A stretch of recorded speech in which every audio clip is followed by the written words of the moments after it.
territorio, con produtos de territorio, que está establecido no territorio, que innova e polo tanto, nós o que vimos aquí desde a subdelegación do goberno, desde o goberno, ofrecerlle unha liña de axudas que hai para este tipo de entidades de economía social, que así se consideran as cooperativas, en este caso a cooperativa de Barbudos. Non? As entidades de economía social teñen unha línea de financiación específica, en este caso son 2,7 millóns de euros que o Ministerio de Traballo, a través do Servicio Estatal Público de Emprego, ofrece a este tipo de entidades, en donde poden acceder a unha financiación para mellorar o seu centro de traballo, para a adquisición de mobiliario, para mellorar a súa imaxe de marca, para actividades de comercialización, para a adquisición de material informático, calquera tipo de melloras que necesiten con respecto ao seu produto, ou incluso financiar actividades de innovación para melloras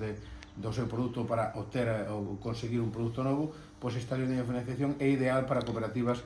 como é neste caso a cooperativa de Barbudos. Hai máis empresas en Valdeorras e por suporto moita máis en Ourense